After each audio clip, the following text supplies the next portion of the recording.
statutorily become involved when we're asked to become involved. You know, and we don't work off of a timeline. In a perfect world, would we prefer to have been asked to become involved in February? Of course. But sometimes it isn't a perfect world. So we have to deal with the situation as it's placed in front of us. Yes, sir. Director, when you say you're going to continue investigating, will that expand to the Glenn County Police Department and also the DA's office? It will only expand to what's relevant to this murder investigation. We've been asked to conduct a murder investigation. That's what we're conducting. Yes. Director, you said Ahmaud's mother has said that the original story she was told by Glenn County Police was that her son was seen in an act of burglary and that the homeowner was the one that confronted him and shot him. That's not the case. You can see that from the video. Are you looking into Glenn County investigators and their investigation and whether or not they were presenting the accurate information to the parents and whether or not they were doing a thorough investigation? The only way I can answer that is to tell you that anything that's relevant to the murder investigation we're doing, we will look at. If it's relevant to the murder investigation, which is what we've been asked to do and it's what we're doing, then we'll look at it. If it isn't relevant to that issue, then we won't. Director, are you concerned that you became involved? Are you concerned that you became involved in the case so late and that it took more than 10 weeks for an arrest to be made? Are you frustrated by the delay, the 10-week delay in when this happened and when an arrest was made?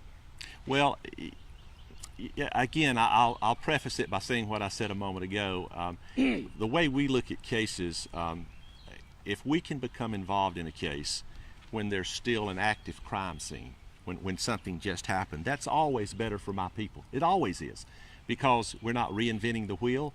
We're not depending on what someone else done.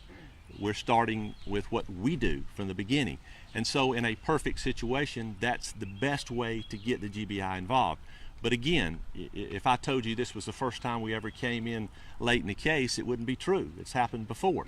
And so, you know, my folks, I think, have done a tremendous job considering when they got involved, how, and the time they got involved to do what they've done to this point. But I would be foolish to tell you that things wouldn't be better for us as an agency if we didn't get involved very, very early in a case. I see you. Yes, sir. Reynolds, the attorney that apparently leaked the video, said that it's a full unedited video.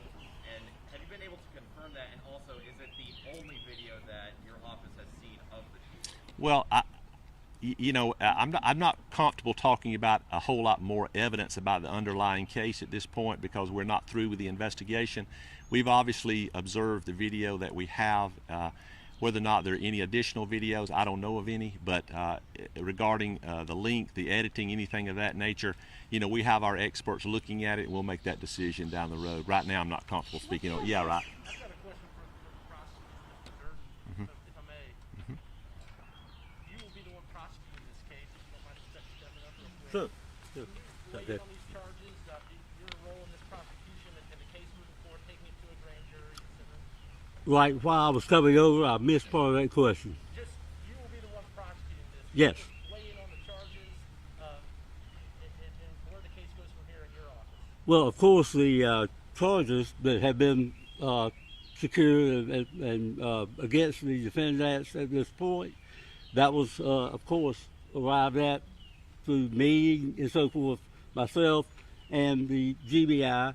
My investigator has been working on the case also. So, but yes, to answer your question, yes, I will be the one prosecuting the case. And let me, if I might, follow up on a question that was asked earlier. And Vic had just finished, I guess, responding to. That is, you know, in a perfect world, you know, the earlier your involvement, of course, the better, okay? As y'all probably know from my prior press release, I was only asked to come into the case on April 14th, I believe it was. So I didn't get the case until then either. So we take it, you know, what we're given, and we go from there and go back and look at what has been done, and then go ahead. Forward, which, as you noted, has led up to these arrests last evening. I will say, and I believe there was another question. as far as the GBI's involvement and so forth, I will say this, that there were and continue to be some new developments in the case, okay? And the GBI, and my thanks to the GBI for their involvement and their response and helping me, okay? And that there were some new developments, and I can't go into at this time, but that they really did, as Director Reynolds said, they got on it real quick, and it helped me arrive at my decision as far as my capacity in advising the law enforcement in this case. Yes, ma'am. The previous DA, DA Barnhill, had said that he felt that these men's actions were protected by both the stand your ground, no need retreat law, and the idea of citizen's arrest. Does that argument seem valid to you? When we take this case to the grand jury, and if it does, and we expect it will, perhaps could go to a trial on guilt or innocence, okay? The legal principles will be explained by the judge, okay? What someone says the applicable law is an opinion, okay? The law will come from the court, okay? Mr. Durden, yes. How would you describe the atmosphere over the past 2 days in terms of the level of public pressure, quite frankly, that you may or may not have felt to bring these charges? Well, public opinion is always, from one side or another, always going to be there, okay? We don't let that influence the decision, okay? We can't just make a snap decision, all right? So I understand the public opinion out there. I understand essentially, and I will echo something that the director said in extending. I have done this, and my victim staff at my office has done this in our condolences to Mr. Arbery's mother and family. So we have made the decision based on what we feel like is the applicable law and the our interpretation of the evidence that has been uncovered here.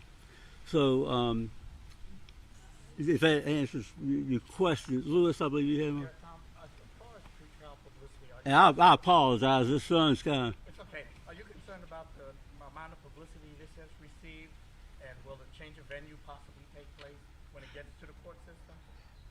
Lewis, that would be a prejudgment at this point, and that would depend on a lot of things, and the judge would be the final arbiter of that. Okay, and I can't really answer, not because I don't want to. I'm just saying we're not to that point yet. You had spoken on Tuesday that while you felt the evidence warranted sending this on for considered criminal charges with grand jury, that's not likely to happen until June because of COVID-19. The next day, GBI is called in at your request. Was that an effort to maybe get something moving quicker, maybe an arrest quicker? No. Those are two separate things. The June 12th is a directive from the Georgia Supreme Court. The other things had to do with evidence and some matters that I requested that GBI run down, and that they have done. I will take just a minute, and that's about as far as I can go as far as getting into the case.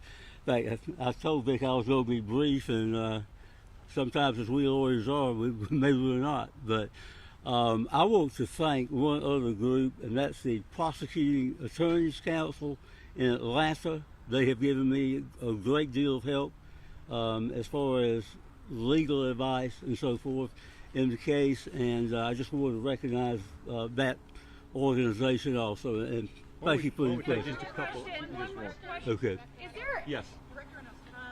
You are a former prosecutor yourself. Can you talk and give your opinion as to why this is a good or appropriate case to prosecute, in your opinion, after the facts? Well,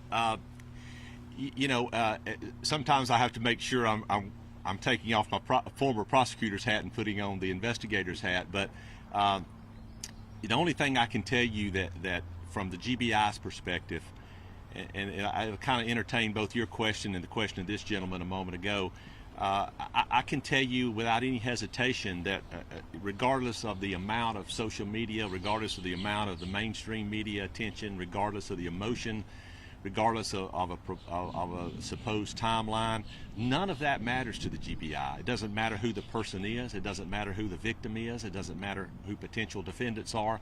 All it matters is what the facts tell us. And so when we get into any case, certainly a case of this nature, our goal, first of all, is to see and find, number one, what are the facts? Then once we find those facts, number two, we apply the law to those facts. In this case, doing that relatively quick because, again, some of the investigation, a good portion of it was already done.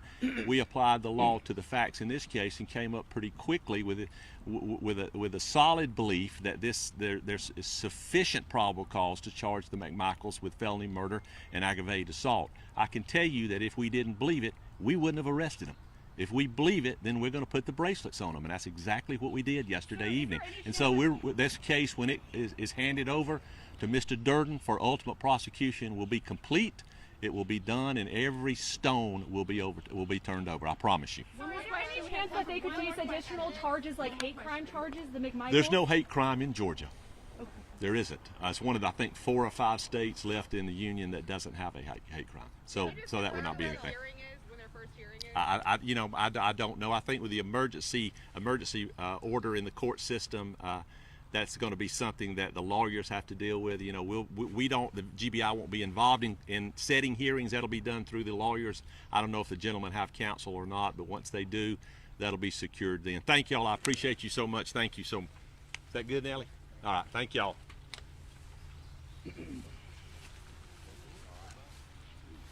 Nellie?